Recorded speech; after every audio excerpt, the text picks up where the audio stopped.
memasuki acara inti pada malam hari ini, yaitu pengenalan e-cohort KIA dengan pemateri kita yang luar biasa sekali, yaitu Bidan Ekatia Krisnawati. Kita sapa dulu pemateri kita. Assalamualaikum Bu Bidantia, selamat malam. Waalaikumsalam warahmatullahi wabarakatuh. Selamat malam juga Bidan Tati dan semua teman-teman lainnya. Selamat malam Bu. Oke, ini adalah pemateri kita malam hari ini. Apa kabar Bidantia? Alhamdulillah sehat. Apa kabarnya Bidan Tanti? Alhamdulillah sehat juga Bu Bidan. Nah, izin membacakan CV Bu Bidantia terlebih dahulu ya. Silakan. Oke.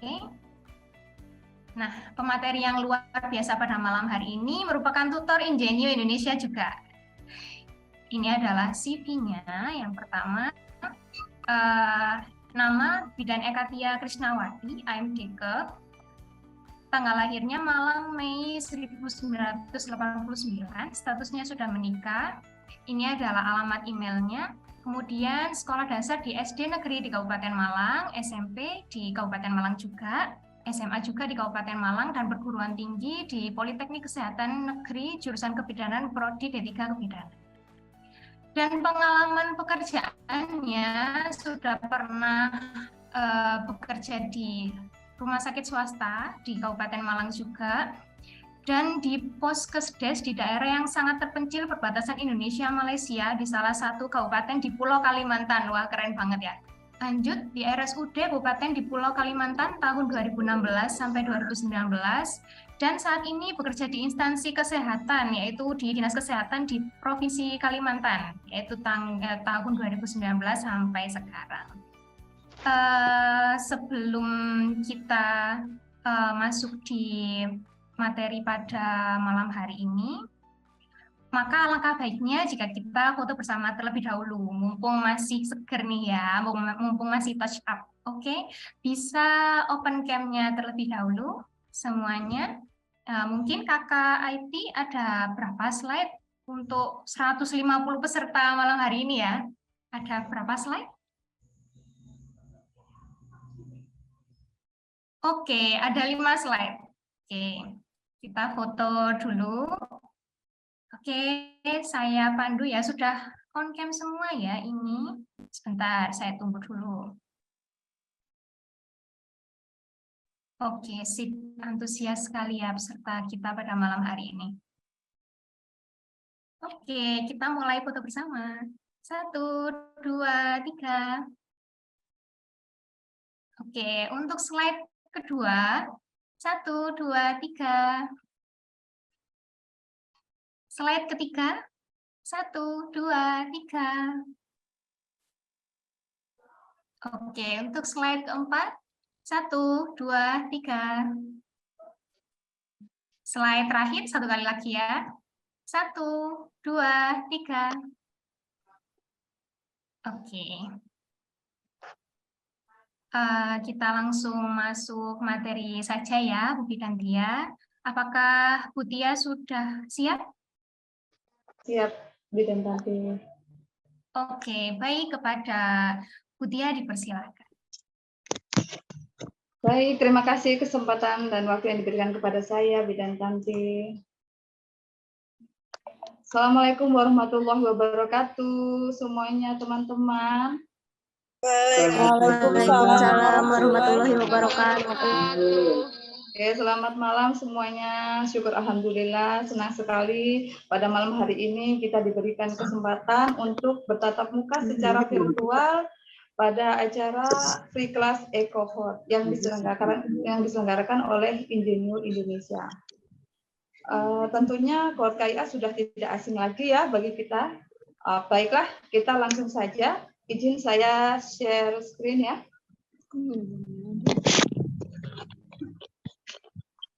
Apakah sudah terlihat di layar kawan-kawan semuanya?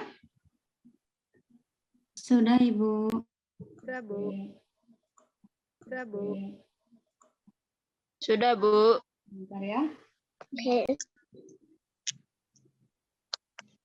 Di sini kita akan sharing-sharing juga nanti tentang e-cohort KIA ini. Ini adalah sesuatu pengenalan yang baru buat kita ya. Kalau kohort KIA tentunya sudah bukan hal asing lagi. Tapi nggak tahu, kamu baca apa enggak?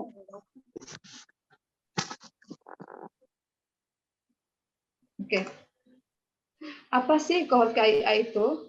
Saya rasa kita sebagai bidan, baik bidan yang ada di puskesmas, poskesdes, rumah sakit, maupun di dinas kesehatan, ataupun juga adik-adik yang mahasiswa kebidanan, tentunya sudah tidak asing lagi dengan kohort KIA. Tentunya kita sudah pernah mengisi kohort KIA. Tapi pengertian kohort KIA itu sendiri apa sih? Jadi kohort KIA itu adalah merupakan basis data yang sangat penting karena berisi informasi lengkap terkait data dasar, catatan hasil pemeriksaan, dan pelayanan kesehatan yang diberikan dari fase kehamilan ibu sampai si anak mencapai usia 5 tahun. Seperti yang kita ketahui ya, kohort KIA yang sering kita jumpai itu ada kohort ibu hamil, ada ikhtisar persalinan, kohort bayi, kohort balita, dan juga kohort anak prasekolah. Tentunya kita sudah pernah mengisi kohort KIA manual seperti yang kita sering temui di puskesmas ataupun rumah sakit ataupun klinik ataupun PMB. Ya, oke, bisa kita lanjutkan. Oke, ini akan saya zoom. Nah, tampilannya seperti ini juga, ada register kohort ibu yang meliputi ada data diri ibu mulai dengan nama sampai dengan alamat dan juga hasil pemeriksaan yang kita lakukan pada saat itu, sehingga tercatat riwayat pemeriksaan yang dilakukan oleh tenaga kesehatan juga yang sebelum-sebelumnya kita juga catatkan di situ. Baik, kemudian kita lanjutkan. Nah, di sini ada juga, ini akan saya besarkan. Di situ ini akan kita temui di ikhtisar persalinan atau di kohort ibu biasanya ada seperti ini kan. Kita sudah tidak asing lagi, hanya bedanya kalau di kohort KIA kita menuliskannya secara manual. Nah, seringkali kalau secara manual ini kita tidak lengkap dalam penulisannya dan juga mungkin tulisannya kurang rapi seperti itu karena banyak orang yang mengisikan ke dalam kohort ini, tidak hanya kita tetapi tenaga kesehatan yang lain juga yang pada saat itu bertugas dan melayani pasien tersebut. Di dalam kohort KIA berisi tentang kelahiran, pelayanan pada saat hamil, bersalin, dan nifas, serta kematian. Tentunya ini tidak perlu saya jelaskan secara mendetail lagi ya, kawan-kawan sudah sering menemuinya di lapangan dan sering mengerjakannya. Saya yakin itu. Nah, seperti ini.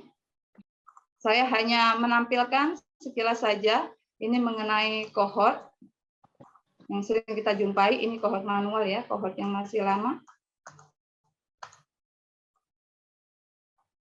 Nah, sekarang kita mau berkenalan dengan aplikasi yang baru. Apa sih aplikasi e-kohort KIA ini? Tentunya kawan-kawan tidak asing lagi ya, cuman mungkin masih bingung dalam pengaplikasiannya. Nah, sebelum kita belajar tentang pengaplikasiannya, alangkah baiknya kita berkenalan dulu, apa sih aplikasi e-kohort KIA ini? Aplikasi e-kohort KIA adalah merupakan digitalisasi kohort pelayanan kesehatan ibu dan anak atau kesehatan ibu dan anak mencakup data pelayanan kesehatan ibu hamil, ibu bersalin, ibu nifas, neonatus atau bayi baru lahir, bayi dan balita atau anak di bawah 5 tahun. Di dalam aplikasi e-kohort KIA tidak berbeda dengan kohort KIA, hanya saja bentuknya lebih digital, lebih praktis, jadi kita tidak perlu susah payah jika kita memerlukan data sewaktu-waktu, kita tidak perlu membawanya ke sana kemari, cukup kita menggunakan HP kita sewaktu-waktu kita bisa buka atau bisa menggunakan laptop yang tersambung dengan internet seperti itu. Di situ sudah mencakup pelayanan kesehatan ibu hamil, ibu bersalin, ibu nifas, neonatus, bayi, dan balita. Sungguh sangat praktis sekali. Adanya e-kohort KIA ini sangat membantu kita tentunya dalam memberikan pelayanan terhadap ibu, bayi, dan balita. Nah, sebelum adanya e-kohort, pencatatan pelayanan kesehatan ibu dan anak dilakukan secara paper-based di dalam buku kohort yang pengisiannya dilakukan dengan menulis dengan tulisan tangan, seperti yang saya jelaskan tadi ya.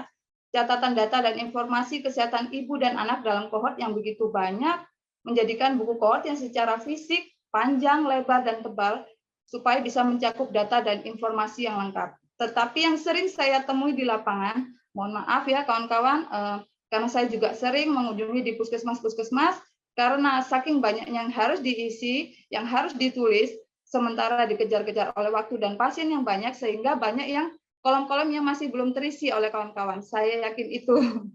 Karena yang lengkap juga ada, cuman yang kebanyakan saya lihat itu mungkin kurang lengkap ya, mungkin bisa jadi karena terburu-buru, atau mungkin masih ada yang menggunakan buku bantu, nanti dipindahkan lagi ke kohort, itu sungguh tidak efektif sekali pada waktu belum adanya e-kohort ini.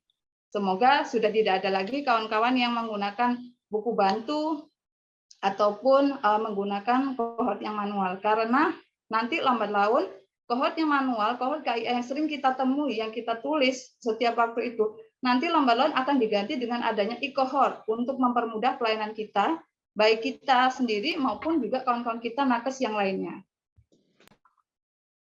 Oke, kita lanjut. Di sini akan kita bahas tentang perbedaan kohort KIA dan e-kohort KIA. Yang pertama, kalau kohort KIA yang sering kita temui, yaitu kurang praktis untuk dibawa kemana-mana, dan perlu waktu lama untuk mencari data yang sesuai. Tulisan tangan terkadang datanya sulit dibaca, karena yang menulis tangan kan bukan kita saja. Tentunya kawan-kawan bidan yang lain juga mengisikan, dan beragam tulisan di situ. Kadang kita bisa membaca tulisan kita sendiri, tapi kita kesulitan membaca tulisan tangan kawan kita, mungkin seperti itu.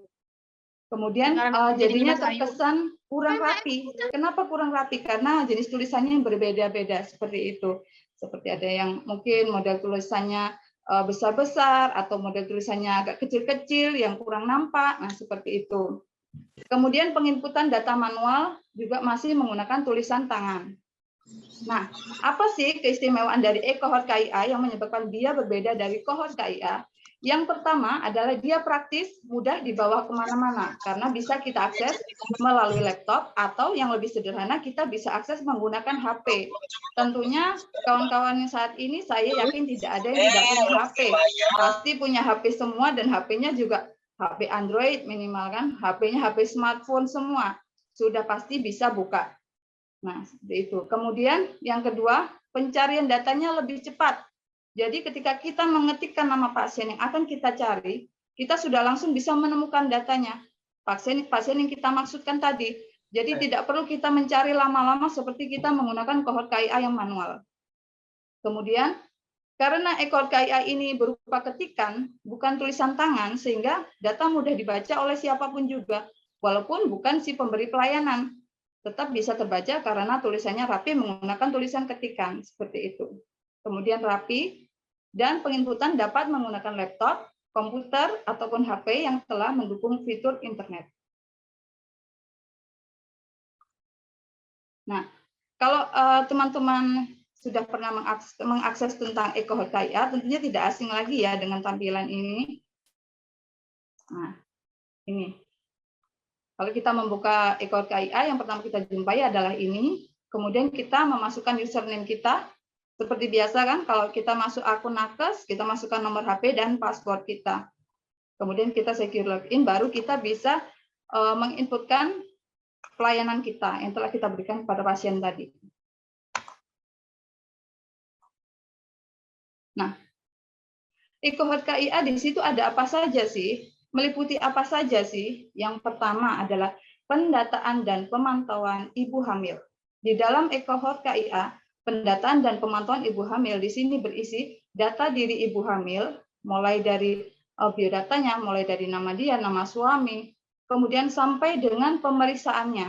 Nah, nanti di sini akan muncul ketika kita temui faktor risiko atau risiko tinggi pada pemeriksaan ibu hamil tersebut. Nanti akan ada indikator berwarna merah yang menunjukkan bahwa ada faktor risiko atau risiko tinggi pada ibu hamil tersebut. Kemudian yang kedua, pendataan dan pemantauan ibu bersalin. Tidak hanya ibu hamil saja, ibu ini juga akan kita masukkan ke dalam ibu bersalin apabila ibu tersebut telah bersalin. Nah, di situ juga ada tidak hanya pendataan saja, tetapi dia juga memantau apakah ada resiko tinggi pada saat ibu ini bersalin ataupun nifas. Di situ ada semua datanya. Sewaktu-waktu bisa kita buka, walaupun bukan kita si pemberi pelayanan. Nah, kemudian pendataan dan pemantauan ibu nifas, pendataan dan pemantauan bayi. Nah, di dalam pendataan dan pemantauan bayi di sini juga ada data pada saat dia lahir, kemudian ada kelainan atau tidak pada saat kelahirannya, kemudian pemberian imunisasinya, apa-apa saja yang sudah diberikan, termasuk profilaksisnya, semua masuk ke dalam pendataan dan pemantauan bayi. Dan apakah ada tanda bahaya pada bayi tersebut, itu sudah ada di situ. Kemudian pendataan dan pemantauan balita sama dengan pendataan dan pemantauan bayi. Nanti juga akan ada apabila ada hal-hal yang abnormal yang akan kita temui ketika kita lakukan pemeriksaan, kita inputkan ke dalam EcoHeart, dia akan terbaca indikatornya berwarna merah. Nah, kemudian pencatatan kematian ibu, bayi, dan balita. Tidak hanya ketika kita memberikan pelayanan, ketika terjadi kematian pada ibu, bayi, maupun balita, kita juga bisa mencatatkan kematian ibu, bayi, dan balita ini. Yang nantinya ke depannya nanti EcoHeart ini akan terbridging dengan aplikasi MPDN. Tentunya kawan-kawan yang di Puskesmas, saya rasa sudah tahu tentang aplikasi MPDN ya. Nah, itu nanti akan oleh Kemenkes akan di bridging EcoHeart ini. Jadi kita tidak double input. Jadi kita tidak 2 kali kerja, kita mengisikan di EcoHeart, kita masih mengisi lagi di MPDN seperti itu. Kemudian ada deteksi dan notifikasi faktor risiko seperti yang saya bilang tadi. Jadi dia akan nanti muncul berwarna merah ya. Ada notifikasinya seperti itu. Kemudian laporan dan dashboard. Di laporan dan dashboard ini kita bisa mencetak EcoHeart ini sewaktu-waktu kita memerlukan untuk dicetak. Kemudian dashboard, apabila kita ingin melihat ringkasan dari pemeriksaan kita terhadap ibu tersebut, atau terhadap bayi, atau kepada balita tersebut, ringkasan pemeriksaannya sudah ada, bisa kita lihat di dashboard. Nah, seperti ini, posisi kita sebagai nakes, siapa saja yang bisa mengisi EcoHeart, yaitu si pemberi pelayanan. Di situ bisa bidan, bisa dokter, bisa juga perawat. Nah, kita bisa mengakses, bisa dari laptop, dari komputer, ataupun dari HP yang tersambung oleh internet. Nah, sekarang kemudian ini ada fasilitas kesehatan, maksudnya fasilitas kesehatan ini baru kita bisa mendaftar sebagai akun nakes. Jadi sebelum kita membuat akun nakes, tentunya fasilitas kesehatan tempat kita bekerja harus sudah memiliki akun juga. Seperti itu. Nah, kemudian kita simpan ke dalam EcoHeart, tentunya dia akan tersimpan dalam base data. Bagaimana EcoHeart dapat membantu kinerja kita sebagai tenaga kesehatan? Di antaranya yang pertama adalah menyederhanakan proses input data. Input data dilakukan oleh pemberi layanan pada setiap pelayanan ibu, bayi, dan balita. Ini akan saya zoom ya. Nah, kalau kawan-kawan pernah mengisi EcoHeart, tentunya ini tampilan yang sangat tidak asing sekali. Kalau misalkan kita mengisikan data pelayanan ibu, di situ akan ada 5 step yang harus kita isikan dan harus kita isi setiap ini poin-poinnya, terutama yang berbintang merah. Ini kan tentunya harus kita isi ya. Kita isi, nah ini kemudian bisa kita simpan. Bagaimana nanti lebih lengkapnya? Kalau kawan-kawan ingin mengetahui lebih lengkapnya, silakan bergabung dalam workshop EcoHeart selanjutnya. Nah, kemudian kita lanjutkan. Nah, seperti ini. EcoHeart itu berbasis NIC ya, sederhana, mudah diinput, dan banyak manfaat. Di sini kita bisa mengetahui, ini akan saya perbesar.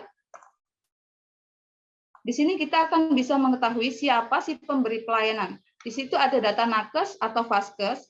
Contohnya di situ ada nama Susi. Nah, itu berarti dia si pemberi pelayanan atau sebagai tenaga kesehatan yang memberi pelayanan kepada pasien atas nama Ibu Helisa Siti Nurmaliza. Nah, kemudian di situ tertera HPHT-nya kapan, otomatis akan terisi juga dengan HPL-nya. Nah, di sebelah kanan ada tulisan ANC, L, PNC, dan N. Ini tentunya kita klik sesuai dengan pemberian pelayanan yang sudah kita lakukan. Apakah pelayanan ANC, PNC, dan sebagainya. Yang sering saya jumpai seperti ini, status ibu data baru yang di atas ini tentu belum selesai. Ini masih ada rangkaian yang lain yang harus kita inputkan. Ini masih belum selesai seperti ini, datanya masih belum lengkap. Di sini coba kita lihat, di situ ada alamat lengkap pasien yang tertera di situ beserta nomor HP. Jadi sangat memudahkan kita apabila kita sewaktu-waktu ingin menghubungi si pasien tersebut. Ada di dashboard, langsung kita bisa terhubung dengan nomor HP ibu tersebut. Kemudian di sini ada juga asuransi, beserta nomor asuransi, beserta juga golongan darah. Sudah lengkap sekali, kita bisa melihat di situ ya. Kemudian ada e-stiker P4K, tentunya kita tidak asing lagi sebagai Bu Bidan, tentunya kita sudah sering mengisi P4K ini, cuman sekarang lebih didigitalisasi menggunakan e-cohort ini. Di situ juga ada tertulis resiko klinis, resiko sosial, dan faktor resiko. Di sini adalah fungsi kita sebagai bidan, bagaimana cara kita menggali anamnesa dan pemeriksaan terhadap pasien, sehingga kita bisa mendeteksi dengan bantuan e-cohort ini juga. Nanti akan muncul apakah pasien tersebut resiko rendah ataukah resiko tinggi, seperti itu. Kemudian untuk follow up nanti juga akan kita isi, di sini akan tertulis tanggal kapan kita anjurkan ibu tersebut untuk kembali periksa dan tanggal monitoring terakhir. Di sini juga sudah lengkap ibu tersebut grafida berapa, partus berapa kali, abortus berapa kali, di situ sudah ada juga, dan juga riwayat TT. Nah, ini cohort KIA berbasis teknologi digital. Dia mempermudah pengisian, pengelolaan, dan respon berdasarkan UKIA dan cohort KIA Kemenkes terbaru. Cohort KIA ini memang menuntut kita untuk lebih belajar lebih keras lagi, terutama mohon maaf yang bidan-bidan senior mulai harus belajar untuk membuka pengetahuan tentang teknologinya ya. Mungkin bisa bertanya kepada yang bidan-bidan yang lebih muda, yang lebih muda juga begitu. Jangan menggantungkan kepada yang senior, sama-sama. Kita sama-sama belajar, jadi umur itu tidak membatasi kita untuk belajar ya. Jadi sama-sama kalau ada hal yang baru, kita harus belajar supaya kita tidak ketinggalan seperti itu. Nah, di sini kita lihat, ini yang di atas ada gambar orang, ada tulisan Puskesmas Sehat. Ini adalah yang saya buka, ini adalah akun Paskes, jadi bukan akun Nakes. Nah, seperti ini. Kemudian di sini kita temui, kita lihat nih ada data pelayanan, jadi kita bisa menentukan pelayanan ibu, pelayanan anak di sini. Juga ada laporan dan dashboard seperti yang saya maksud tadi. Di sini juga ada data tenaga kesehatan, kawan-kawan kita yang satu tempat kerja tadi yang sudah mempunyai akun, dia akan berada di sini. Nah, seperti ini. Oke. Saya rasa yang sudah pernah buka tentu sudah tahu. Oke, ini hanya sebatas pengenalan ya. Nah, ini meningkatkan manajemen data ibu, bayi, dan balita di rumah sakit yang berjenjang dan Paskes yang lainnya. Jadi tidak hanya puskesmas saja, puskesmas, rumah sakit, bahkan bidan desa pun bisa, harusnya bisa mengakses ini. Gitu. Bidan desa, puskesmas, rumah sakit, PMB, klinik, seperti itu. Juga harus bisa menginput ini, karena ini kan nanti terintegrasi. Nanti bahkan dengan gizi nanti juga bisa terintegrasi dengan EPP GBM, seperti itu nantinya. Cuman saat ini masih belum, saat ini. Nanti jadi kita tidak perlu lagi 2-3 kali kerja, menginputkan di MPDN, di EPP GBM, sudah tidak perlu lagi, langsung terbridging nantinya. Nah, seperti ini. Di sini nanti akan juga tertulis riwayat penyakit ibunya. Setelah kita gali datanya, kita anamnesa, kita lakukan pemeriksaan, nanti akan kita tuliskan, kita pindahkan di sini, sehingga ketika ibu tersebut periksa kembali dengan pemberi pelayanan yang berbeda, sudah tidak bingung lagi, tinggal membaca riwayatnya. Mencarinya pun tidak susah. Nah, seperti ini. Di sini sudah ada data siapa pemberi pelayanan yang pada kunjungan K1, sudah ada nankesnya seperti ini. Menurut saya ini lebih praktis ya, kerja kita bisa lebih cepat, lebih praktis, terus data yang kita peroleh lebih lengkap. Ini sangat efektif dan efisien sekali. Jadi sangat rugi buat saya kalau kawan-kawan nggak mau belajar. Jadi saran saya, sebaiknya kawan-kawan yang mungkin kurang paham, silakan ini bisa belajar nanti. Silakan mengikuti workshop selanjutnya. Di sini juga nanti ada grafik, jadi grafik perkembangan, bisa lihatkan ya. Nah, di sini kita bisa memantau ada grafiknya, nanti Ada juga cara kita melaporkan apabila terjadi kematian ibu, kematian bayi, kematian neonatal, kemudian juga apabila ada ibu baru, misalkan kemudian ada bayi yang pindahan baru, atau dia yang pindah tempat, nah itu bisa. Kalau dalam satu kabupaten ini masih bisa kita akses sesama walaupun berbeda fasilitas kesehatan, tetapi kalau untuk berbeda kabupaten saat ini Kemenkes masih belum ya. Nanti mungkin kedepannya nanti kedepannya bisa. Kalau pindah antar kabupaten atau antar provinsi nanti kedepannya akan bisa, tapi sementara ini masih belum bisa.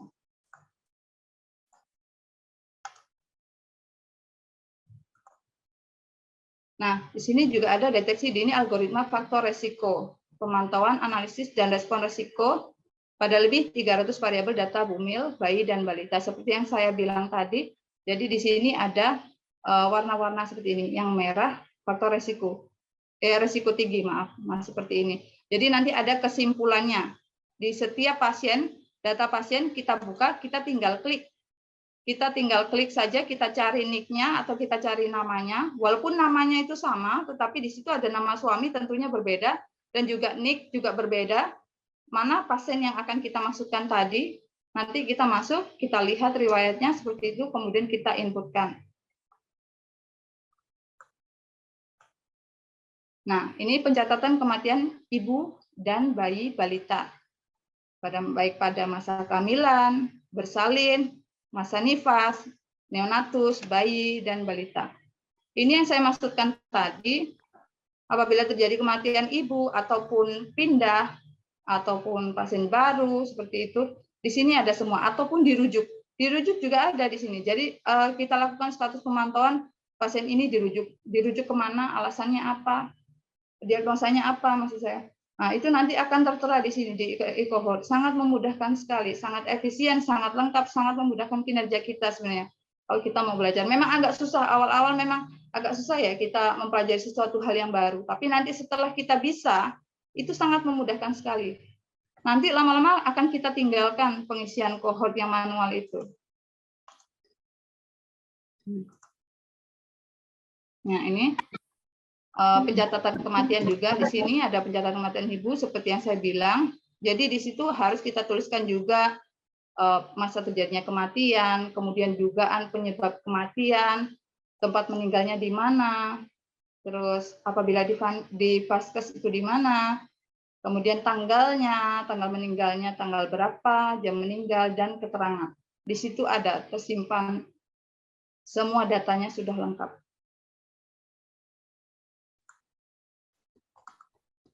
Nah, sebagai juga bahan perencanaan rujukan dini terencana dan persalinan setiap bulannya.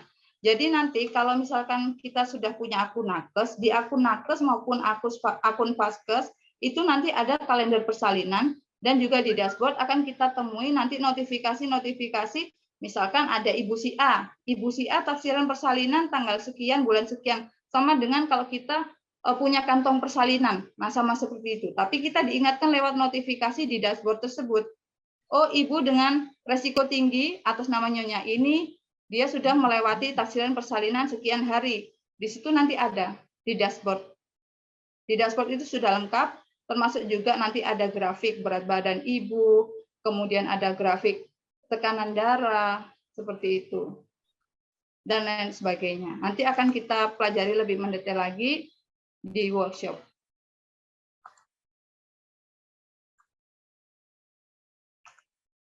Nah, seperti ini. Ini akan kita isi setelah kita masuk ke 5 step yang tadi. Jadi satu pasien itu kita akan mengisi ada 5 langkah. Langkah pertama sudah, langsung kita next. Langkah kedua, ketiga, keempat, dan kelima baru bisa kita simpan. Setelah kita simpan, apakah selesai begitu saja? Tidak, belum. Itu baru istilahnya baru pendaftaran saja. Pelayanan kita belum kita masukkan. Nanti ada caranya lagi. Oh, kalau kita telah memberikan pelayanan ANC itu bagaimana cara penginputannya? Oh, kalau kita udah memberikan pelayanan PNC ataupun INC, itu bagaimana penginputannya? Itu nanti ada. Jadi tidak selesai cuma mengisi data seperti ini saja, di save sudah seperti itu. Itu nanti akan kurang lengkap. Nah, yang sering saya temui di lapangan, kawan-kawan hanya cukup mengisi yang ini saja. Hanya 5 step ini saja selesai. Padahal masih ada langkah-langkah dan step-step yang selanjutnya.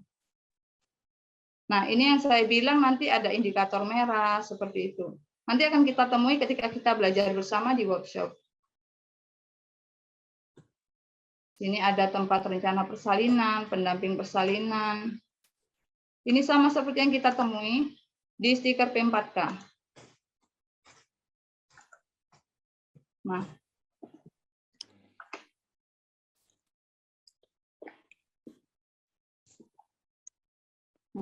ini alur proses pengelolaan data. Jadi ketika ibu hamil, ibu bersalin, ibu nifas, neonatus, bayi, dan balita, baik itu yang datang ataupun nakes yang memberikan pelayanan melalui posyandu, poskesdes, pustu, puskesmas, rumah sakit, ataupun pelayanan kesehatan swasta seperti PMB, klinik, RB, ataupun RS, nantinya setelah kita input ke dalam e-cohort, ibu ini akan terregistrasi data-datanya ke dalam e-cohort, sehingga dapat tersimpan di database e-cohort ibu, bayi, dan balita, sehingga kita dapat membukanya sewaktu-waktu kita bisa memerlukannya. Bukan hanya kita, tapi kawan-kawan kita nakes yang lain pun bisa menemukannya. Nah, ini dashboard pemantauan nakes. Ini yang saya bilang. Nah, ini seperti ini bentuk dari penampakan dari dashboard ya. Nah, di sini ada ini kalau Vaskes ini punya akun Vaskes. Jadi kita harus bisa bedakan mana akun Vaskes, mana akun nakes ya. Kita tidak bisa menginput data kalau kita masih menggunakan akun Vaskes. Jadi kita menginput data pelayanan ibu, bayi maupun anak itu menggunakan akun nakes, bukan akun Vaskes.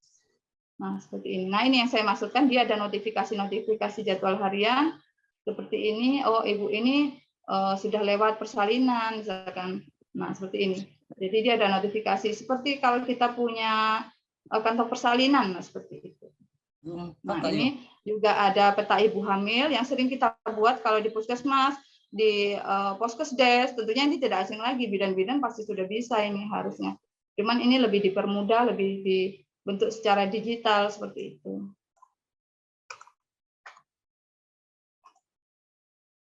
Nah, ini adalah tampilan dashboard ibu. Saya perlihatkan ya. Nah, ini dashboard ibu seperti ini tampilannya. Nanti akan kita temui. Nah, di sini yang saya bilang nanti akan ada di sini bisa kita pasang juga foto pasiennya kalau kita mau. Kemudian juga ada tertulis alamatnya. Kemudian G berapa, P berapa, A berapa di sini ada. Kemudian kita bisa cantumkan juga alamatnya di map. Nah, seperti ini. Kemudian nanti ada nomor WA ibu yang bisa kita hubungi. Kemudian ada grafik tekanan darah. Ini adalah istilahnya tampilan garis besar dari hasil pemeriksaan kita terhadap ibu tersebut. Jadi kalau kita mau ringkasnya seperti apa sih tekanan darah ibu ini, apakah dia naik turun atau gimana, ataukah ada kita temukan faktor resiko seperti itu, apakah nilainya normal atau tidak. Nah, seperti itu. Apakah grafik berat badan ibunya normal atau tidak. Kemudian ibu ini sudah berapa minggu kehamilannya. Di situ ada semua. Tentunya ini akan memudahkan teman-teman nakes untuk memberikan pelayanan selanjutnya. Juga bisa mendeteksi secara dini apabila pada ibu tersebut ada faktor risiko atau risiko tinggi, sehingga tidak terjadi keterlambatan dalam perujukan pasien. Seperti itu.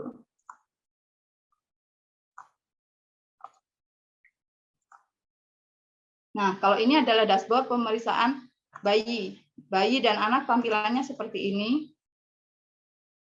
Mungkin kawan-kawan yang sudah pernah buka, ada yang tahu, ada juga yang buka tapi belum pernah buka dashboardnya.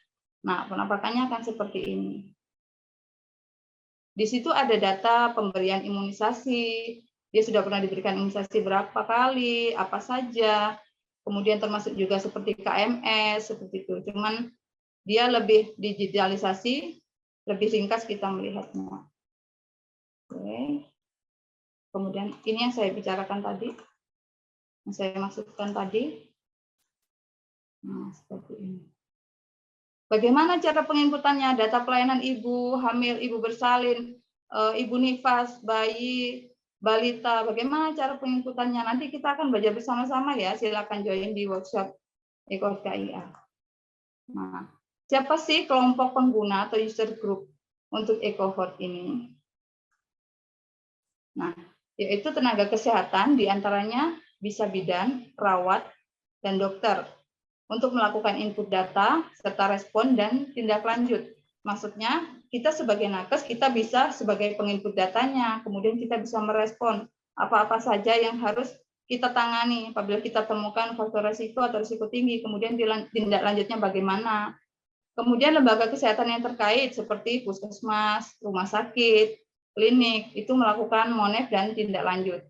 Sementara di dinas kesehatannya, baik itu kabupaten, kota, ataupun provinsi, juga melakukan monef dan tindak lanjut kebijakannya.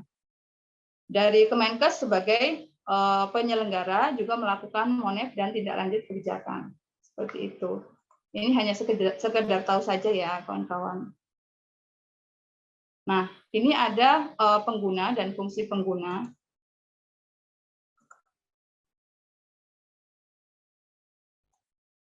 Di sini ada tenaga kesehatan. Kita sebagai tenaga kesehatan, di situ kita bisa mencatat data pelayanan, mencatat data P4K, melihat dan memantau kondisi pasien, melihat dan memantau di kohort, memantau dashboard dan melihat laporan. Kemudian di puskesmas rumah sakit juga seperti itu, bisa mendaftarkan tenaga kesehatan. Jadi jangan sampai bingung ya kawan-kawan, membedakan untuk akun Vaskes dengan akun nakesnya, jangan sampai bingung. Bagaimana cara kita mendaftarkan biar kita punya akun nakes, bagaimana? Nanti akan kita pelajari bersama-sama. Nah, kalau misalkan membuat akun nakes itu syaratnya harus sudah punya akun Vaskes.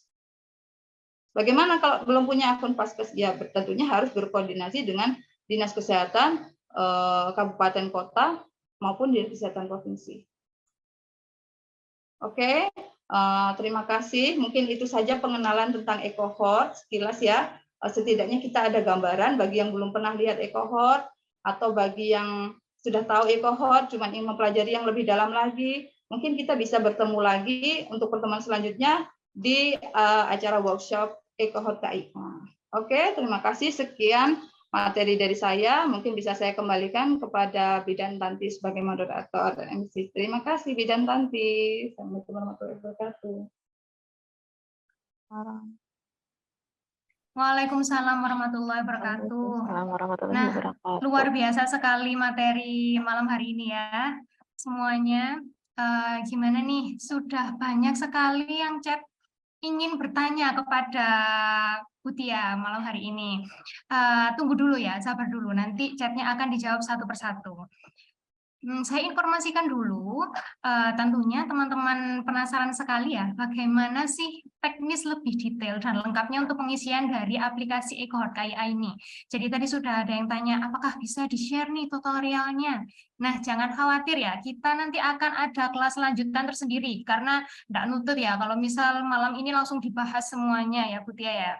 Akan ada kelas lanjutan yang tentunya dilengkapi dengan sertifikat yang dapat berguna juga untuk teman-teman untuk melengkapi pelatihan atau skill tambahan yang dimiliki saat akan memasuki lapangan pekerjaan nanti. Nah, dan workshop ini akan lebih lengkap membahas mengenai apa saja. Kita simak sebentar ya, ada apa aja sih di workshop nanti untuk workshop e-cohort KIA pada pertemuan selanjutnya. Saya share screen dulu. Nah, ini adalah kelas lanjutan kita ya. Jadi, kelas lanjutan kita ini adalah workshop e-cohort KIA, di mana pematerinya adalah Engineer Indonesia Midwifery Team. Nah, jadi ini adalah link registrasinya. Akan ada apa saja sih di kelas kita ini, akan ada apa aja, kemudian fasilitasnya apa. Next ya.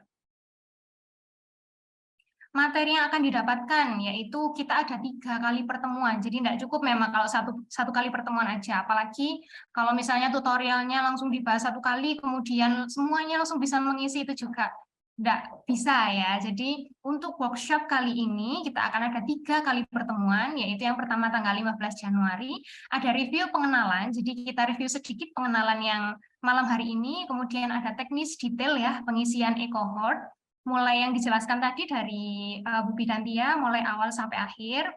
Kemudian 17 Januari 2023 ini adalah adalah simulasi. Jadi by Tutor Ingenio ini ada simulasi. Jadi praktek langsung dari Tutor Ingenio kepada para peserta. Kemudian untuk tanggal 20 Januari 2023 kita akan trial mandiri. Peserta yang terpilih kemudian kita evaluasi dan tanya jawab lebih dalam. Nah, untuk fasilitasnya apa saja? Jadi untuk fasilitasnya nggak cuma 3 hari ini, fasilitasnya lebih lengkap lagi, yaitu yang pertama ada kelas selama 2 hari plus bonus simulasi, jadi tadi 3 hari ya. Kemudian ada kelas via Zoom interaktif, kemudian ada full recording akses, jadi kita ada akses recording selama 14 hari, dapat diakses untuk ditonton kembali. Kemudian ada PDF materi tentunya ya, sama ada akses diskusi dan update informasi dengan narasumber 1 minggu di dalam grup peserta. Jadi peserta bisa chat kapanpun kepada tutor kita untuk pertanyaan lebih lanjut mengenai workshop ini selama seminggu. Kemudian ada sertifikat khusus untuk peserta yang mengisi absensi kehadiran full 3 sesi. Jadi harus ikut workshop ini full baru bisa dapat sertifikat. Dan ini adalah investasinya, yaitu kita ada promo price atau pre-sale, jadi ada special price untuk 4 hari saja ya. Jadi mulai hari ini sampai tanggal 9, yang mendaftar sampai tanggal 9, khusus peserta yang free class ini akan dapat special price. Nah, jadi cuma sampai tanggal 9 aja ya. Akan dapat special price khusus untuk peserta free cohort dan juga ya. Kemudian untuk hanya memberi waktu 4 hari saja, jadi jangan pikir panjang-panjang untuk segera daftar. Kemudian untuk tanggal 10 sampai 14 Januari kita kembali ke normal price ya. Oke, sekian perkenalannya. Sambil saya ingatkan kembali untuk adanya free class challenge, yaitu nanti bagi peserta yang upload story dan mention @Ingenio Indonesia dan @kelas kebidanan, nanti yang paling kreatif dua pemenang terbaik akan mendapatkan special merchandise dari Ingenio Indonesia. Oke, kita lanjutkan ke sesi tanya jawab. Monggo bisa pakai feature raise hand-nya atau bisa langsung chat di kolom chat. Sebentar, izin saya buka satu-satu. Ini langsung mau dijawab atau tetap kita tampung dulu, Bu Bidantia? Mungkin bisa kita tampung dulu pertanyaan. Iya, kita tampung dulu ya. Mungkin 3 pertanyaan dulu yang di chat, kemudian saya lanjut yang raise hand ya, karena yang raise hand pasti ingin ngomong langsung ya sama Bu Bidantia. Oke, yang pertama dari Bu Ermiliawati, izin bertanya, jika akun Vaskes digunakan untuk menginput apa ya, Bu? Kemudian yang kedua, Bu Lila Nur Ada, izin bertanya, jika ada data ibu yang berubah, misal alamat atau nomor WA, apakah bisa dirubah datanya? Yang ketiga, sebentar. Yang ketiga ada dari Bu Linda Sofiana, izin bertanya, bila kasus pasiennya dirujuk ke RS yang masih 1 kabupaten untuk input data yang selanjutnya, apakah dari pihak RS dan untuk nomor rekam mediknya apakah sama? Terima kasih. Oke, saya jawab dulu yang pertama Ibu Emiliawati. Tadi gimana Mbak pertanyaannya? Cepat Mbak tadi bacakannya. Oh iya, Ibu Emiliawati ini tadi menanyakan, jika akun Vaskes digunakan untuk menginput apa ya Bu? Maksudnya mungkin kalau misal akun Vaskesnya kan tadi yang bekerja sama itu mungkin Bu Bidantia ya? Mungkin maksudnya Ibu itu bisa atau enggak gitu ya. Jadi kalau menggunakan akun Vaskes itu tidak bisa untuk kita menginput data pelayanan ibu maupun ibu, bayi, dan juga anak itu tidak bisa. Jadi yang bisa itu adalah menggunakan akun nakes seperti itu. Semoga dapat dipahami ya. Bagaimana Bu Emilia, sudah paham ya? Selanjutnya, Bu Lila, apakah bisa merubah data? Iya. Oh ya, kalau mengenai data ibu itu masih bisa diubah. Nanti ada caranya untuk mengedit data mana yang mau kita ubah dan bisa tersimpan kembali seperti itu. Semoga bisa dipahami dan terjawab pertanyaannya ya. Oke, bisa diubah langsung ya dari si pemberi pelayanan. Oke, yang selanjutnya, apabila kasus pasiennya dirujuk ke RS yang masih satu kabupaten untuk input data yang selanjutnya, apakah dari pihak RS dan untuk nomor rekam mediknya apakah sama? Gitu. Oh, ya. Kalau untuk pasien yang dirujuk ke rumah sakit, tentunya nomor rekam medisnya nanti diubah sesuai dengan yang di rumah sakit ya. Di situ kan ada kita masuk di akun nakes kita sendiri, dan vaskesnya juga berbeda tentu dengan puskesmas yang merujuk, kan seperti itu. Nanti bisa diubah nomor rekam medis sesuai dengan fasilitas kesehatan di mana tempat ibu tersebut mendapatkan pelayanan lanjutan. Seperti itu. Oke, sudah jelas ya. Kita lanjut ke yang raise hand.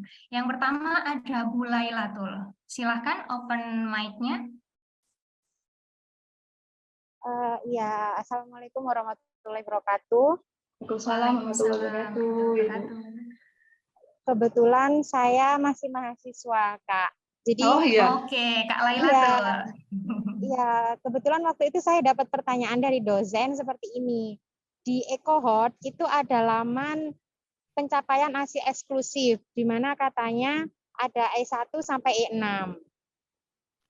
Nah, yang jadi pertanyaan dosen saya, kenapa di EcoHot sekarang bayi yang minum ASI eksklusif selama 1 bulan itu termasuk pencapaian ASI eksklusif, dan katanya itu data pencapaian ASI eksklusif itu jadi meningkat, sedangkan data untuk stuntingnya itu juga meningkat. Padahal katanya harusnya kalau data pencapaian ASI eksklusif itu meningkat, data angka stunting itu menurun gitu. Jadi yang saya pertanyakan, kenapa di EcoHot sekarang untuk bayi yang 1 sampai 5 bulan itu termasuk ASI eksklusif, Bu, seperti itu di EcoHot. Dan itu apa masuk juga dalam rekapan data pencapaian ASI eksklusif? Oke, langsung saya jawab ya. Oke. Di situ kan ada tertera untuk penginputannya E0 maupun sampai dengan E6. Itu tentunya kita yang mengisikan secara manual seperti itu. Kalau bayi tersebut ada satu kali tidak meminum ASI ibu, baik itu diberikan susu formula ataupun air putih ataupun madu, tentunya sudah tidak masuk dalam ASI eksklusif. Nah, kaitannya dengan stunting itu tentunya sudah keluar dari batasan yang kita bahas ya. Tentunya kita akan membahas tentang aplikasi dari EcoHot ini sendiri seperti itu. Mungkin bisa kita bahas di lain waktu, yang lain tema yang berkaitan dengan stunting begitu, Kak Laila. Jadi kalau E1 itu bukan bayi yang minum ASI selama 1 bulan ya Bu ya, nggak masuk. Bayi minum ASI selama 1 bulan diteruskan dengan E1 seperti itu sampai dengan E6. Oh, jadi meskipun tidak selama 6 bulan itu juga termasuk pencapaian ASI eksklusif di EcoHot. Iya betul, seperti itu. Oke, terima kasih. Iya, sama. Oke, selanjutnya ada Ibu Kholisatul Fitri, silakan open mic-nya. Ya, Assalamualaikum warahmatullahi wabarakatuh. Waalaikumsalam warahmatullahi wabarakatuh. Mohon izin bertanya, Ibu. Ini, saya kemarin itu pernah ngisi EcoHot, tapi masih di fase pendaftaran ibu hamilnya. Nah, ada salah satu ibu hamil yang dia itu, saya ngisi datanya itu udah hampir sampai 5 kali saya ulang, nggak bisa kesimpan. Itu biasanya disebabkan kenapa, Bu? Apa karena namanya sama? Tapi kalau meskipun namanya sama kan nick-nya beda, Bu, ya? Iya. Jadi langsung saya jawab ya, Mbak ya. Biasanya seperti itu terjadi kalau ada gangguan pada servernya. Terkadang juga kawan-kawan ini ketika ada gangguan server menyimpan data pasien itu bisa tersimpan sampai ada yang 250, padahal dengan pasien yang sama seperti itu. Akhirnya konsekuensinya ya dia harus menghapus nama pasien itu satu persatu. Memang sering terjadi seperti itu. Gagal akses servernya mungkin. Memang kadang-kadang juga gangguan seperti itu karena banyak yang mengakses kan, Mbak, seperti itu. Tapi itu di waktu yang sama ya. Saya coba menginput ibu A. Nah, ibu A ini bisa. Pas nginput ibu B-nya yang nggak bisa. Nginput ibu C, yang C ini bisa. Tapi pas diganti ke ibu yang B justru nggak bisa. Apa ada alasan apa gitu, Bu? Oh, kalau itu mungkin ada data yang terlewatkan, biasanya dia tidak mau. Misalkan ada yang ditanda dengan bintang merah seperti itu, tapi tidak terisi, walaupun cuma salah satu, itu ada kendala yang supaya dia tidak bisa tersimpan. Biasanya penyebabnya seperti itu. Yang sering terjadi, yang sering saya temui seperti itu. Untuk data yang harus diisi, apalagi yang bintang, Bu, itu kan penting banget ya. Itu diisi, Bu, diisi semua. Mungkin yang nggak keisi cuma kayak nomor handphone, karena emang nggak ada nomor handphonenya. Ibunya itu nggak punya nomor handphone, nggak pegang HP, Bu. Oh, mungkin nanti di pertemuan selanjutnya, mungkin kita bisa ini, Mbak bisa menunjukkan pasien yang mana seperti itu, mungkin saya bisa bantu. Ya. Kalau untuk saat ini kan kita hanya sebatas pengenalan. Iya, Ibu, ya. Terima kasih. Oke, sama-sama. Oke, sama-sama. Selanjutnya boleh kepada Bu Riris satu lagi untuk yang raise hand, kemudian kita lanjut ke chat. Oke, silahkan. Assalamualaikum, malam Ibu. Waalaikumsalam, selamat malam, Bu Riris. Ini Kak izin nanya, kan kalau di dalam aplikasi e-cohort itu kan ada dia yang baru, ada ANC, terus PNC kan? Ya. Kalau udah kita masukkan datanya di yang baru, dia ANC apa harus kita masukkan lagi di ANC-nya ya, Bu? Iya, seperti itu. Jadi langsung ke ANC-nya aja atau ke yang baru dulu? Nah, itu bisa kita pelajari lebih mendetailnya lagi. Silakan bergabung nanti di workshop ya. Nanti tentunya akan banyak juga pertanyaan kawan-kawan yang lainnya juga kepengen tahu juga kalau saya jelaskan sama Bu Ririsnya aja atau Mbak Ririsnya ini, nanti yang lainnya tuh bingung yang mana sih yang dimaksud oleh kita berdua ini seperti itu. Jadi kita enaknya tuh belajar sama-sama nanti di workshop ya. Sampai ketemu lagi di workshop nanti. Makasih, Bu. Oke, sama-sama.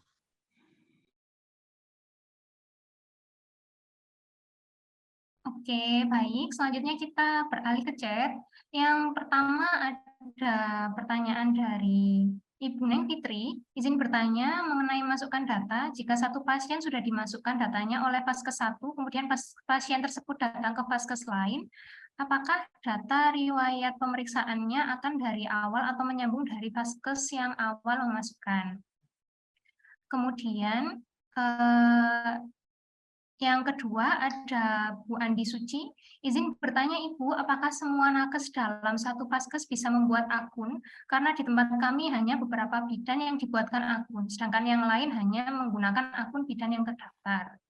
Kemudian dari Bu Dini atau Kak Dini ya, izin bertanya Ibu, tentu seperti yang kita tahu, setiap produk memiliki kelebihan dan kekurangan. Apa kekurangan dari sistem e-cohort ini, dan apakah ada solusi untuk kekurangan tersebut? Wah, keren ya pertanyaannya. Insight-nya keren ya nih. Apakah ada kekurangan dari e-cohort? Terima kasih sebelumnya. Oke, terima kasih pertanyaannya. Yang pertama akan saya jawab, apakah menyambung dari Vaskes yang sebelumnya? Iya, ini pasien ini bisa kita lakukan pendataan di e-cohort menyambung dari Vaskes sebelumnya apabila pasien ini berasal dari fasilitas kesehatan yang masih dalam satu kabupaten, seperti yang saya jelaskan tadi. Tapi apabila lain kabupaten itu sudah tidak bisa terbaca lagi, tentunya kita harus menginputkan dari awal lagi. Itu. Kemudian yang kedua, apakah semua nakes dalam satu Vaskes bisa membuat akun? Bisa. Memang seharusnya semua nakes itu punya akun sendiri-sendiri. Tidak ada istilahnya numpang akunnya si A, numpang akunnya si B. Tidak. Sebaiknya punya akun nakes masing-masing karena di situ kan berisi data pelayanan kita ya. Jadi sewaktu-waktu terjadi sesuatu dengan pasien ataukah pemberian terapi sesuatu apapun dengan pasien itu sudah terdata siapa pemberi pelayanannya gitu. Jadi bukan salah orang. Jadi di situ ada nama kita, memang kita memberikan pelayanan pada Ibu A pada tanggal sekian, apa-apa yang sudah kita lakukan, apa yang kita berikan di situ ada semua. Jadi memang harus punya, tidak boleh hanya perwakilan. Semua nakes pemberi pelayanan kesehatan ibu dan anak harus punya akun nakes sendiri. Kemudian yang ketiga, Kekurangannya ya. Kekurangannya EcoHot itu kadang-kadang nih ya, karena mungkin banyak yang buka, itu servernya kadang juga nggak bisa dibuka, nggak bisa diakses. Seperti itu kekurangannya itu. Terus kadang-kadang kendalanya juga ketika kita menyimpan, pas ada gangguan server tersimpan beberapa kali, seperti yang pernah saya temui. Seperti itu. Kalau seperti itu ya, ya harus dihapus satu persatu, walaupun ratusan. Mungkin terus ada lagi kekurangannya, masih belum bisa kita gunakan data EcoHot KIA ini kalau lintas kabupaten, lintas provinsi itu masih belum bisa. Kemudian masih belum terbridging juga dengan EPPGBM sementara ini ya, dan MPDM. Tapi nanti ke depannya akan terbridging. Jadi kerja kita lebih praktis, seperti itu, lebih mudah. Nah, oke, begitu. Mungkin Mbak Tanti. Oke, ada yang mungkin raise hand dulu? Saya kasih kesempatan untuk yang ingin bicara langsung dengan narasumber kita malam hari ini. Tidak ada? Oke, saya lanjutkan ke chat. Ada? Oke, saya lanjutkan ke chat ya.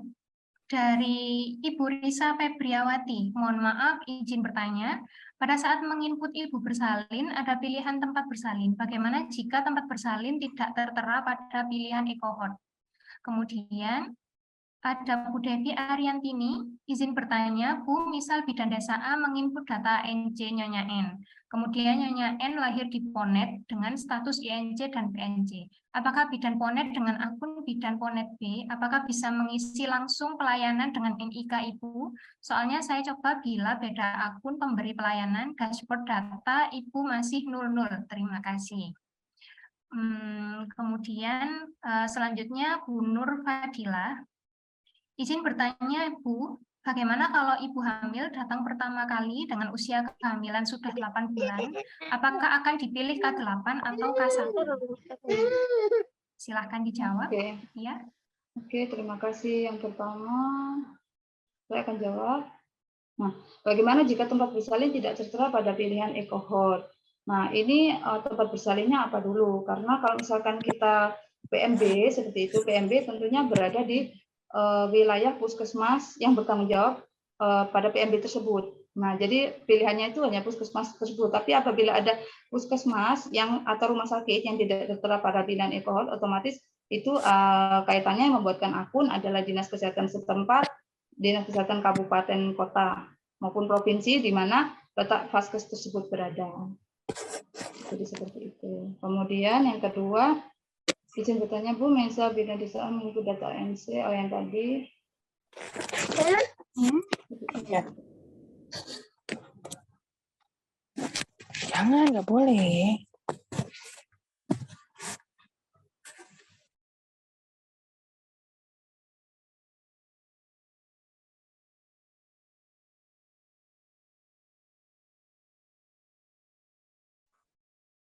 Oke, mohon maaf tadi lupa. Yang pertama tadi sudah terjawab apa belum ya, Mbak Tanti? Maaf. Tadi yang pertama kedengeran nggak jawaban saya? Belum ya? Iya, yang pertama tadi ke mute ya, semuanya ke mute langsung. Oh iya, ya. Baik, saya ulangi lagi ya. Jadi pada saat mengikut ibu bersalin, apabila tidak ada pilihan tempat bersalinnya, kita lihat dulu pilihan tempat bersalinnya itu di mana. Kalau PMB, klinik seperti itu kan yang membuatkan akunnya, PMB itu kan yang membuatkan akunnya adalah puskesmas. Jadi mungkin bisa menghubungi puskesmas, tapi puskesmas ini tidak membuatkan akun untuk PMB, jadi ikut di puskesmas itu. Seperti itu. Nanti caranya bagaimana? Ada lagi caranya nanti ketika workshop. Nah, kalau untuk klinik dan rumah sakit yang tidak terdata sebagai tempat bersalin, ada kendala jaringan ya, ditunggu sebentar. Itu, nah, tapi kalau misalkan yang dimaksud itu adalah rumah sakit, halo, halo, Ya Bu, masuk Bu suaranya. oh masuk ya, oh ya. Ya. Tapi apabila yang dimaksud itu yang tidak ada pilihannya itu adalah rumah sakit dan klinik, itu yang berhak mendaftarkan adalah Dinas Kesehatan Kabupaten Kota ataupun provinsi di mana tempat fasilitas kesehatan tersebut berada. Itu. Kemudian Pertanyaan yang kedua. Pertanyaan kedua ini bisa kita isikan kelainan dengan nik ibu. Jadi kita tinggal mencari nik ibu, nanti tentunya akan ketemu.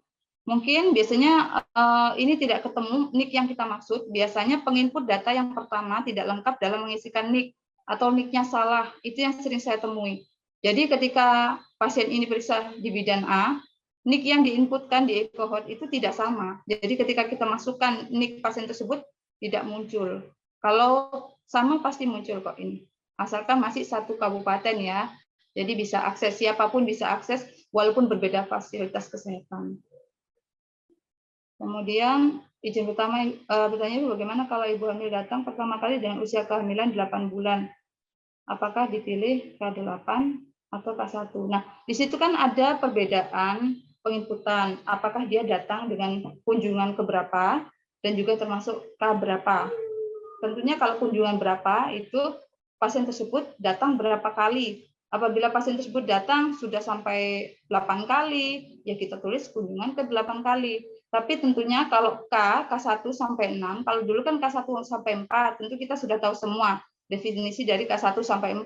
Tapi yang terbaru itu kan K6, sudah bukan K4 lagi. Jadi tidak ada istilah K8. Jadi kita tinggal pilih dia termasuk di kategori mana. Apakah K1, K2, K3, K4, K5 sampai dengan K6, tidak ada K8.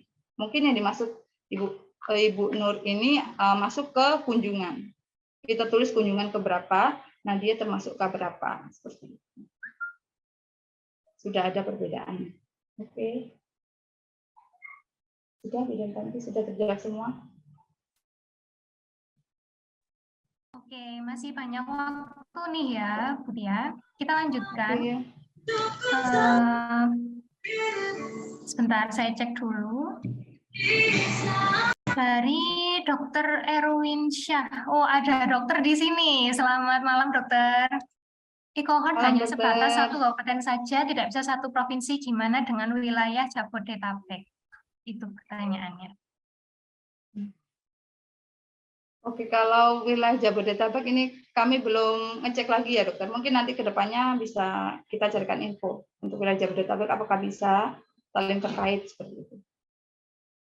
Oke, siap.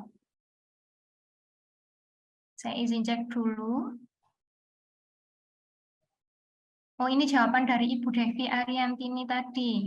NIK-nya sama Bu, tapi datanya cuma alamat dan cuma ada alamat dan data NC-nya masih kosong, tapi kalau dibuka dashboard di akun bidan desanya datanya ada lengkap. Kemudian dari Bu Jana, maaf izin bertanya Bu, bagaimana jika di masalah terlambat menginput karena masalah jaringan, apakah bisa diinput di bulan yang berbeda? Oke. Jadi bagaimana jika masalah terlambat menginput karena masalah jaringan, apakah bisa diinput di bulan yang berbeda? Bisa. Di situ kan bisa kita atur untuk monitoring pasien, itu kita bisa atur tanggal pemberian pelayanan, tanggal, bulan, dan tahunnya bisa kita atur kapan pemberian pelayanan. Seperti itu. Oke. Dan dari Ibu Rizky Yunita, selamat malam Bu, izin bertanya. Ditunggu pertanyaannya. Oke, mungkin sambil menunggu ibu-ibu bidan dan rekan-rekan sejawat sekalian untuk bertanya, ini ada teman-teman yang bertanya mengenai workshopnya, mungkin baru masuk atau mungkin tadi keluar ya waktu saya menampilkan workshopnya. Mungkin saya izin untuk menampilkan kembali workshopnya.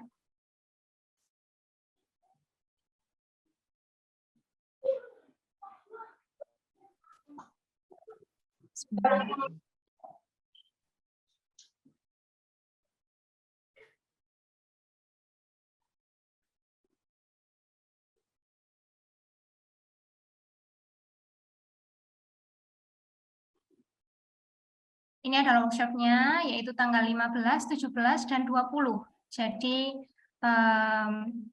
kira-kira 9 hari lagi ya, tanggal 15 untuk startnya.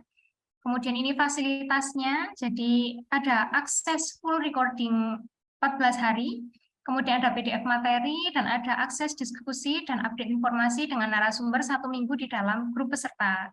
Dan ada sertifikat pastinya, sertifikat workshop.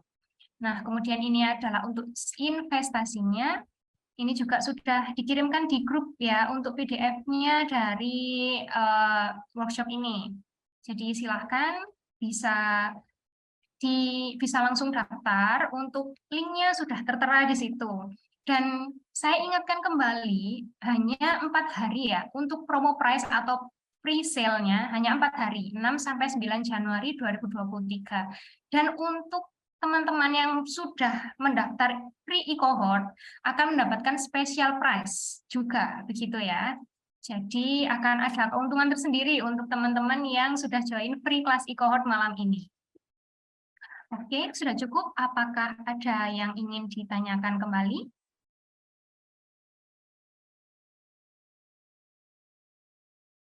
Ada link absennya, ya nanti akan saya share untuk link evaluasi. Sebelumnya, mungkin karena masih ada waktu ya, saya mengingatkan kembali untuk free class challenge ya.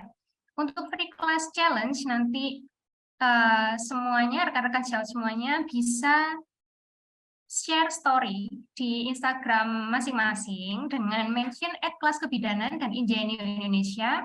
Nanti yang terkreatif, 2 pemenang terbaik akan mendapatkan merchandise spesial dari Ingenio Indonesia. Oke, ini sudah di-share linknya untuk pendaftaran, langsung diklik linknya, nanti akan bisa masuk, bisa langsung mendaftar ya. Oke, ini sudah ada pertanyaan dari Ibu Rizky Yunita. Ada waktu itu pasien langsung datang di IGD Ponek dengan pembukaan lengkap. Lalu seketika itu juga ada partus precipitatus. Nah, pada waktu pengisian e-cohort untuk bersalin tidak bisa diupload. Itu kira-kira kenapa ya? Apakah harus diisi cohort hamil terlebih dahulu? Silahkan. Langsung saya jawab ya. Oke, saya jawab Ibu Rizky. Jadi memang betul, itu memang harus diisikan data pasiennya secara lengkap seperti pendaftaran yang tadi, 5 step tadi. Setelah itu kita mengisi juga riwayat kehamilannya, mungkin bisa didapat dari ibu tersebut, seperti itu. Karena sama halnya juga dengan pelayanan balita. Pelayanan balita tidak akan bisa kita masukkan pelayanannya apabila kita tidak memasukkan bayinya, seperti itu. Jadi memang harus bertahap. Oke, apakah sudah jelas dari Ibu Rizky Yunita? Sudah ya? Oke, ini ada yang raise hand ya, dari Ibu Mira Mariana. Silahkan di open mic-nya. Ya Kak, izin bertanya Kak. Oke.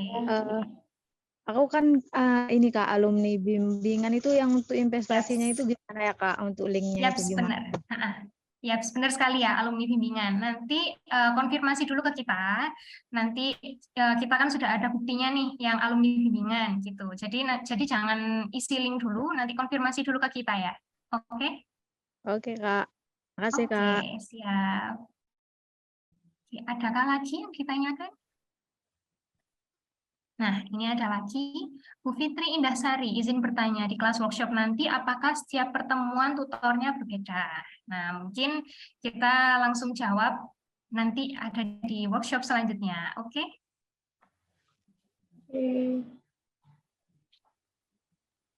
Apakah ada pertanyaan lagi?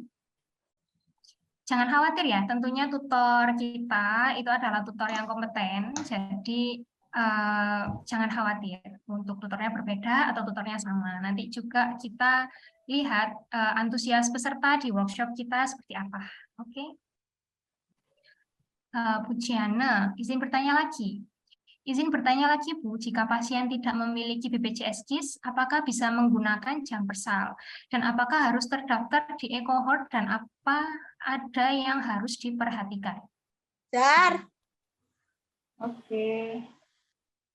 Baik, bisa langsung saya jawab ya, Bidan Santi ya. Mengenai jam persal, setahu saya pada tahun ini memang sudah tidak ada ya, Ibu Jen ya. Kalau tahun lalu itu masih bisa, tentunya pasien tersebut memang harus dipastikan tidak memiliki BPJS. Tapi yang sering saya temui Untuk pasien-pasien PBI yang sudah nonaktif, itu ketika kita inputkan ke dalam e-cohort untuk dimasukkan data sasaran jam persal, itu memang selalu tertolak secara sistem oleh e-cohort. Nah, itu. Cuman kan tahun ini sudah tidak ada lagi jam persal ya Bu ya. Kalau sebelumnya penginputan data sasaran jam persal itu yang dibutuhkan itu adalah foto KTP atau KK, kemudian juga SKM atau surat keterangan miskin. Tapi untuk tahun ini memang tidak ada Ibu. Jam persal sudah dihapuskan. Oke. Sudah dari Ibu Jana, apakah ada lagi yang ingin ditanyakan? Oke, terima kasih banyak. Sama-sama. Oke, dari Bu Rizky Yunita, lagi jaga di RS ini sepertinya ya. Silahkan open mic. Ya, baik. Terima kasih untuk kesempatannya, Mbak. Sebelumnya perkenalkan saya Rizky Yunita. Mohon maaf ini saya lagi jaga ini. Yang ingin saya tanyakan mengenai tadi lanjutan dari pertanyaan saya. Nah, apabila waktu itu dari pihak rumah sakit atau bahkan bidannya juga tidak pernah periksa sama sekali ke bidan terdekat itu.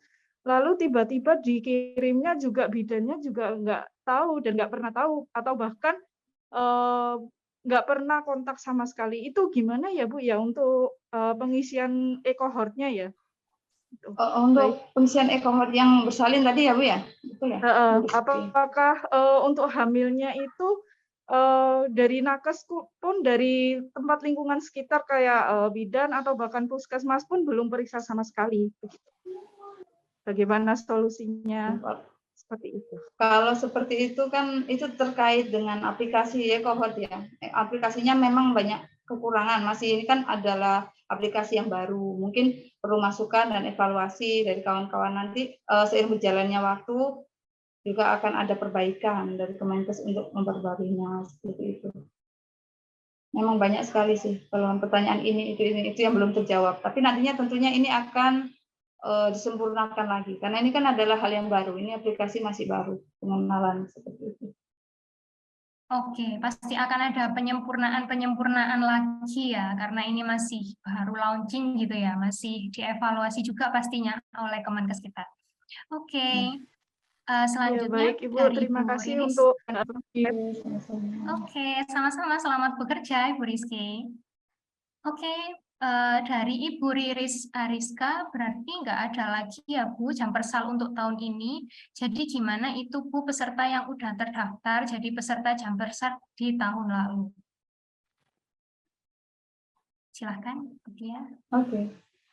Untuk peserta yang terdaftar jadi peserta jam persal di tahun lalu, ini ya kita lihat dulu valid atau tidak Bu. Kalau misalkan dia sudah valid, ini kan wacana ya, baru wacana. Setahu saya Kemenkes akan mengalihkan menjadi pasien PBI. Tapi kan ini belum ada juknisnya karena ini baru awal tahun. Jadi kita belum tahu nanti ke depannya kapan dikeluarkan juknisnya itu gitu. Seperti jam persal yang tahun lalu itu kan juga belum ada kejelasan Bu. Sampai dengan pertengahan tahun baru kita tahu kalau jam persal diaktifkan lagi. Itu pun juknisnya juga baru dikeluarkan sudah mau akhir tahun kan seperti itu. Ini baru wacana sih katanya mau dimasukkan ke PBI. Cuman kita belum tahu kepastiannya karena belum ada SK dan juga juknisnya seperti itu. Ibu mungkin semoga bisa terjawab ya Bu. Oke, baik. Ada pertanyaan lanjutan dari Bu Riris, apakah sudah valid?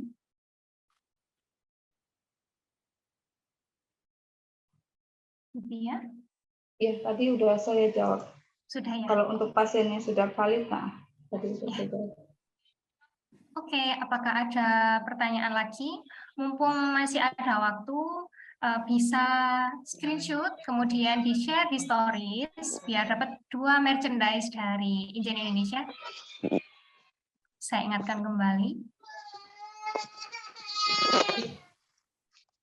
Dipersilakan jika ada pertanyaan lagi.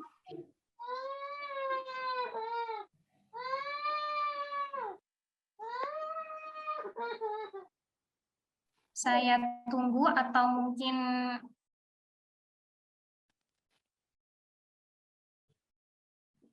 Atau mungkin sudah dicukupkan pertanyaannya?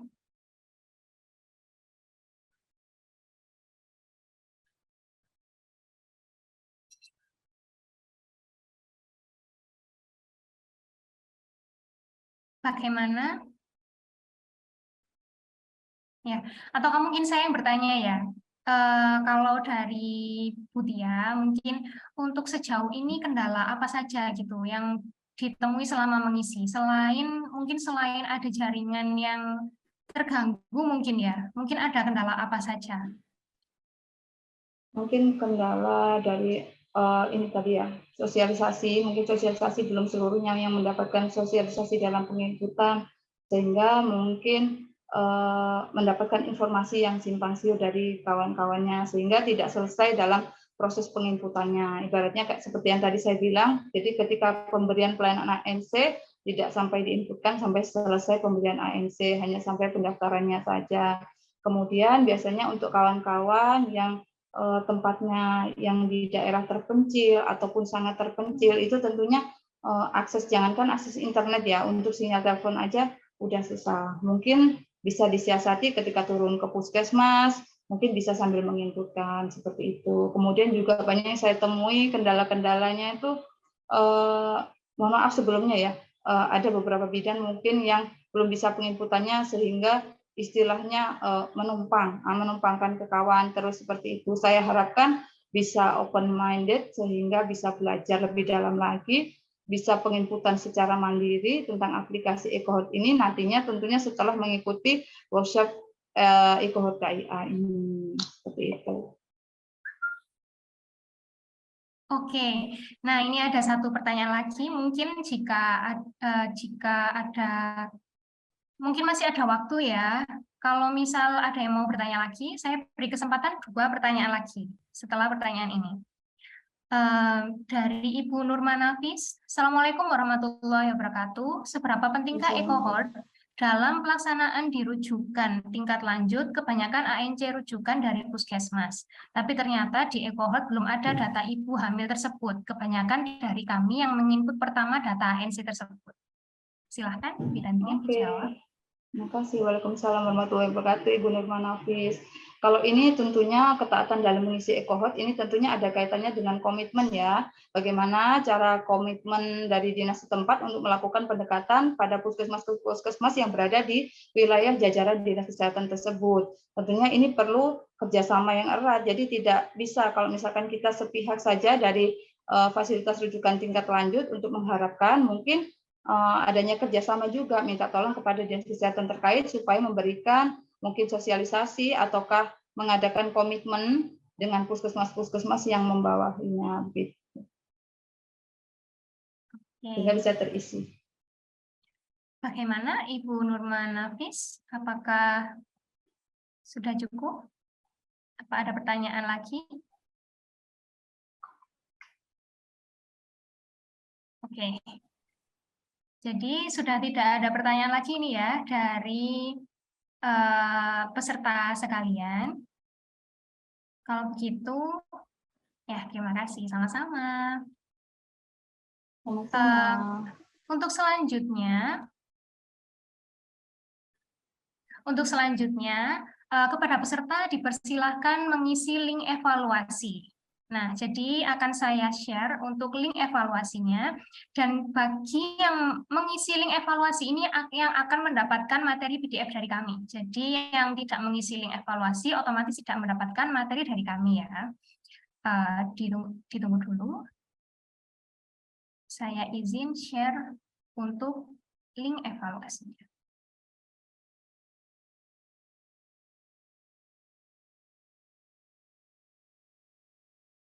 Nah, sebentar.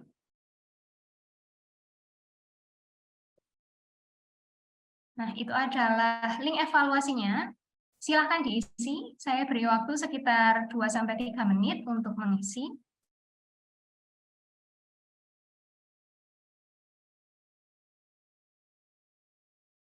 Tidak bisa dibuka.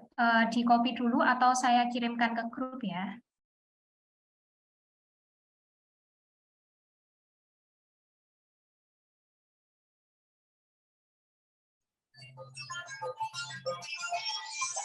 Ih, jadi berisik banget.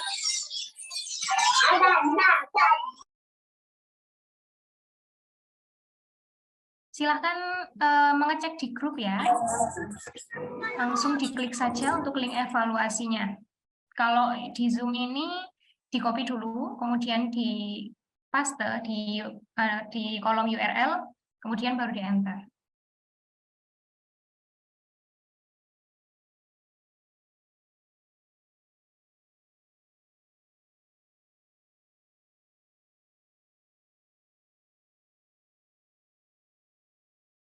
Oh, apakah ada yang belum masuk ke grup?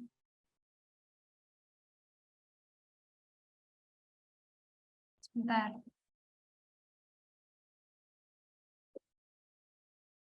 Silakan konfirmasi ke nomor ini, ke nomor saya ya, kalau belum masuk ke grup. Nanti akan saya invite ke grup.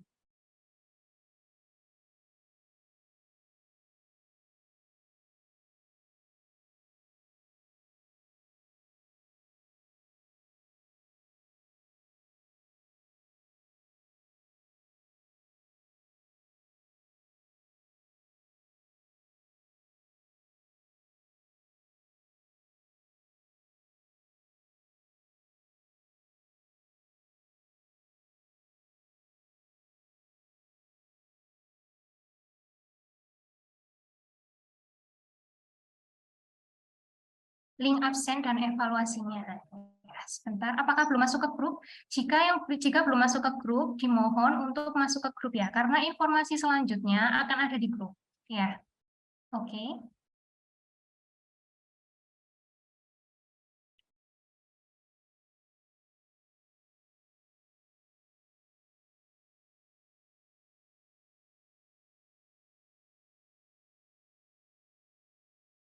Oke, silakan diisi link evaluasinya. Atau bisa di-save nomor saya ya, nanti akan saya invite ke grup.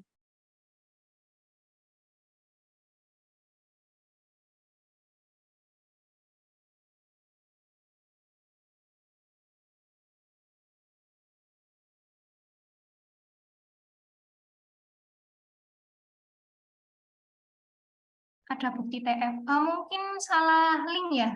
Bisa jadi itu link yang workshop. Coba diklik lagi. Link yang eval e-cohort 6 Januari.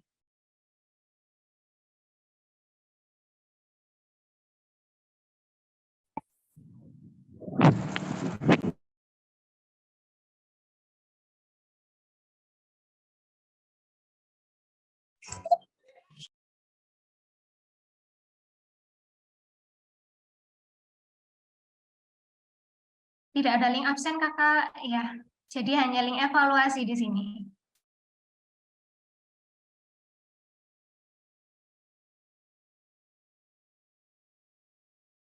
Ada kendala lagi, link evaluasi yang terakhir belum bisa diklik. Bisa di-copy link evaluasinya, kemudian dimasukkan ke URL, kemudian baru di-enter. Atau bisa cek di grup. Kalau belum masuk grup, silakan WA nomor saya.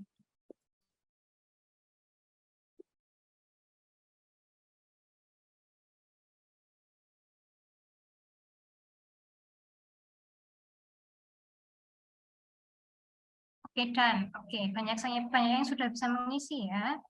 Sebentar.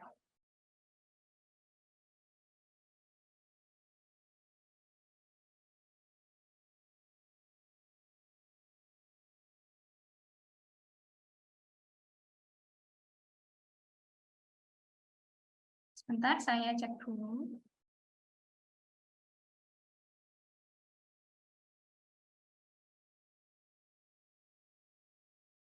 Sudah ada di grup ya? Tidak ada link absen, sekali lagi adanya link evaluasi. Silahkan mengisi link evaluasi untuk mendapatkan PDF materi malam hari ini. Oke, sudah selesai. Yang belum mengisi link evaluasi, silahkan save WA saya. Ada di poster juga, ada di @kelas kebidanan juga. Jadi silahkan silahkan chat saya, kemudian saya invite ke grup. Ya, oke. Yang ada bukti TF itu untuk apa? Tidak ada bukti TF, Kak. Yang bukti TF itu kemungkinan yang link workshop.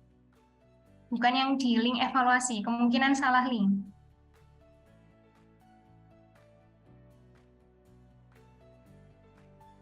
Baik, sudah cukup. Jika sudah mengisi link evaluasi, apakah sudah boleh leave atau akan ada info lain? Oke.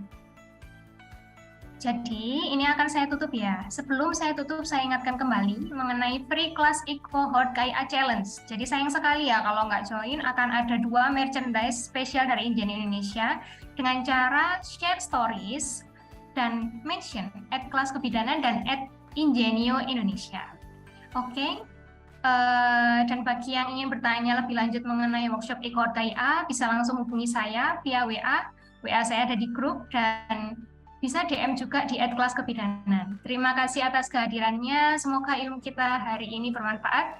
Wassalamualaikum warahmatullahi wabarakatuh. Selamat malam dan sampai jumpa di workshop e-cohort KIA. Terima kasih. Waalaikumsalam warahmatullahi wabarakatuh.